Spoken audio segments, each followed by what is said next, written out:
Parshas Vayakhel and Pekudei, there are many detailed measurements of the Mishkan given. The first pasuk of Parshas Pekudei, Perek Lamed Ches, pasuk Kaf Aleph, we read, Ele Pekudei HaMishkan, Mishkan HaEdus, Asher Pukad al Pi Moshe. These are the reckonings or the countings of the Mishkan that Moshe had asked to be prepared. This is quite strange.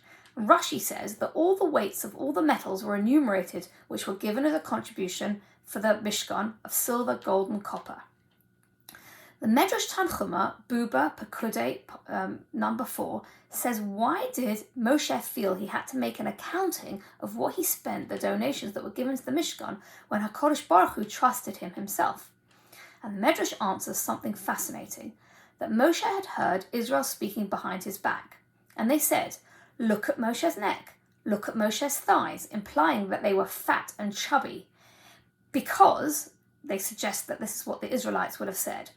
Moshe is eating what belongs to the Jews and drinking what belongs to the Jews, for everything he possesses comes from the Jews, implying, God forbid, that he had misappropriated funds that he had been given to spend on the Mishkan. As soon as Moshe heard that, he said to them, by your life, after the Mishkan is finished, I will make a full reckoning. And that is why Moshe made a reckoning for everything that was spent, all the donations received and everything that was spent. That is absolutely incredible to think that the Bnei Israel it's implied by the Medrash, that they didn't trust him when Hashem trusted him himself. I think this gives a really interesting insight into human nature.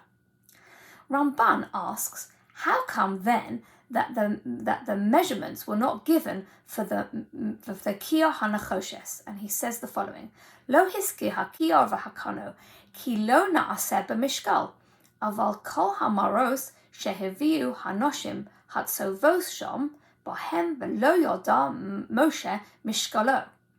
There's no measurement given for the Kiyah HaNachoshes, the copper lava, the copper basin that was in the Beis HaMikdash, because it was not made according to a specific weight, but it was made from the mirrors of the women who gathered there, and they brought them, and all the mirrors were included, and therefore Moshe did not know the weight of the Kiyah HaNachoshes.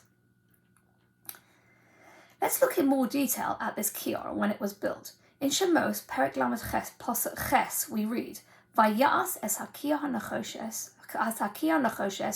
Ve'es kano nachoshes b'marot hatzovos asher tzovu Pesach ohel moed. Moshe made the basin of copper and its stand from copper from the mirrors of the women who gathered at the entrance of the tent of meeting. In Hebrew that is b'maros hatzovos, difficult to translate.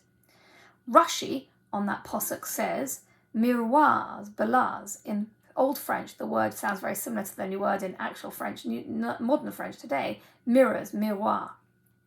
What is going on here? And Rashi says the following thing. Benos Yisrael hayo b'yodon maros sheraos bahem kashehem mishkatos va'af oson lo ikvu milavi b'nedivas hamishkan. V'hayom mo'es Moshe bahen mipnei she'asuim li'etz hara. Amar lo HaKadosh Baruch Hu, kabel ki elu chavivin alai min hakol she'al yedehem ha'emidu hanoshim tzavaos rabos b'mitzrayim. The daughters of Israel had in their hands mirrors, which they would look at and beautify themselves, and even these they did not hold back from bringing as a donation to the Mishkan. But Moshe wanted to reject them because he felt, what did the women use the mirrors for? They used them to make themselves up and make themselves beautiful. Hashem said to Moshe, accept these mirrors because these are so precious to me. Because through them, the women established many legions in Egypt. The Medrash continues. When their husbands would be exhausted through the harsh labor, they would go home and their women would bring them food and drink and feed them. And the women would take their mirrors and beautify themselves. And through that, they would become pregnant and have children.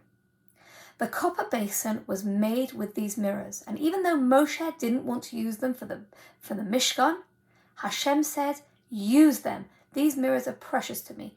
At the time when the Bnei Israel were really suffering in Egypt, the women had the confidence and they thought that everything would be all right.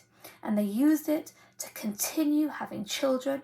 And then in the Mishkan, this Kiyah HaNachoshes was used to bring peace between man and women. Because were it to be that if a man had accused his wife of committing adultery, the woman would be given to drink from this basin.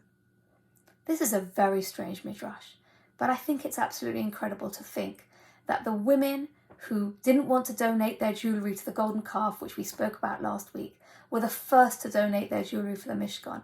And yet again, even their mirrors they didn't hold back, their own personal mirrors. And if you go to the British Museum in the Egypt collection, I have seen with my own eyes, and I'll attach a photo at the end of this video today, what copper mirrors looked like. It's amazing to think that in the British Museum, in the Egyptian collection, we can see the mirrors. It brings history alive. The women didn't give up hope in Egypt. I wish everybody a good Shabbos.